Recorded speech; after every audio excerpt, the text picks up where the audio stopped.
Dans une précédente vidéo, Jean-Louis Gouraud nous a raconté comment il a relié Paris à Moscou à cheval en 1990, sous le rideau de fer. Le voici 2 ans plus tard, de nouveau à Moscou, pour voler ses propres chevaux et les ramener en France afin de leur assurer une vraie retraite. Regardez. Qu'est-ce que sont devenus ces chevaux? Ah oui. Voyant que l'autorisation de faire ce voyage, l'autorisation de franchir le rideau de fer tardait à venir, j'ai demandé l'aide d'un ami qui dirigeait la fédération soviétique des sports équestres. Parce que je savais bien qu'à l'époque soviétique, les fédérations sportives avaient beaucoup de pouvoir, parce que c'était ces fédérations qui amènent des médailles et donc qui contribuent au prestige de l'Union soviétique. Et donc, le dirigeant en question, Igor Bobilev, m'avait dit, bon, je vais essayer de faire passer le sujet au cabinet de Gorbatchev.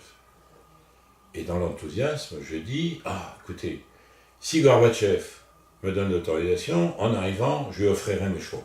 Je suis arrivé à Moscou, j'avais un peu oublié cette promesse, mais les Russes, eux, n'avaient pas oublié. Ils m'ont dit, mais monsieur Gouraud, quand est-ce que vous êtes disposé à organiser cette cérémonie au cours de laquelle on va remettre les chevaux à Gorbatchev? Et puis, donc, le jour de la cérémonie arrive et on me dit, malheureusement, le président Gorbatchev n'est pas libre. Mais c'est sa femme, Raïssa, qui est venue, et ça a été très touchant. Je crois qu'elle avait bien compris que je faisais tout ça pas trop de gaieté de cœur, et donc elle a eu des mots très rassurants, très gentils, très aimables, des messages de la part de son mari, tout ça était très très bien. Et donc, je suis reparti finalement plutôt rassuré.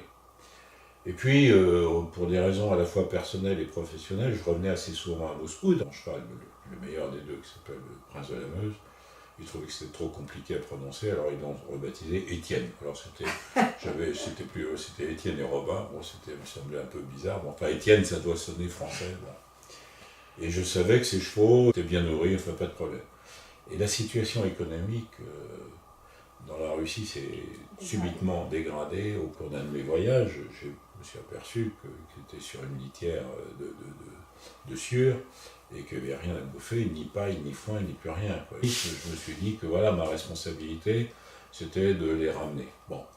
Entre-temps, s'étaient produits des événements politiques de toute première importance, puisque Gorbatchev avait été renversé, l'Union soviétique dissoute, et donc j'ai tenté de faire valoir que j'avais offert ce cheval au président de l'Union soviétique, et qu'il n'y avait plus d'Union soviétique et plus de président, que donc la propriété de ces chevaux me revenait. Et on a pris des airs indignés en me disant, mais monsieur, la Russie assure l'héritage de l'Union soviétique, c'est vrai pour la bombe atomique et c'est vrai pour vos chevaux. Mon argument pareil, j'ai cherché une autre solution, j'en ai pas trouvé, j'ai fait ce qu'il ne faut pas faire, mais enfin je peux le raconter parce qu'il y a prescription, mais j'ai demandé à des amis français intrépides, en février 92, il faisait moins 30, de me rejoindre à Moscou, parce que j'avais repéré que le gardien de nuit des écuries où il se trouvait, à partir de 7h du soir, il était ivre-mort et il dormait. Bon. Et donc, je savais où se trouvait la porte qu'il était censé garder. Et puis j'avais la complicité aussi des petites palefrenières qui s'occupaient de mes chevaux, et qui étaient elles aussi désespérées de voir qu'il n'y avait plus rien à bouffer. Et donc mes amis sont arrivés avec un vent à 2 places vides, à Moscou, je les ai récupérés, j'ai fait rentrer le vent dans les écuries, on a mis le cul du camion aux portes des écuries, on a fait monter mes chevaux dans le vent, mes petites palefrenières leur avaient mis des couvertures, parce que moins 30, voilà, c'était vraiment, il était très très froid, et puis on a taillé la route, bon. Bref, j'ai volé mes chevaux. Le problème, c'est que, un des problèmes, c'est que je n'avais plus les papiers, puisque en offrant les chevaux, je devais offrir des papiers, donc j'avais tiré des bacs de photocopie en me disant que si on roulait la nuit, s'il y avait des contrôles de nuit, ils pourraient peut-être pas très bien voir, mais comme il faisait très très froid, on n'a eu aucun contrôle, ni en sortant de la Russie pour passer en Biélorussie, ni pour passer de la Biélorussie en Pologne. Et donc, arrivé en Pologne, j'étais rassuré, J'ai installé mes chevaux chez un de mes très bons copains polonais qui était très introduit dans le milieu du cheval. Je peux le raconter maintenant parce que malheureusement l'ami en question est décédé, donc il ne risque plus d'emmerdement. Mais il était très copain avec les administrations des haras polonais, et donc il m'a fait des faux papiers, c'est-à-dire que mes chevaux sont devenus des chevaux polonais.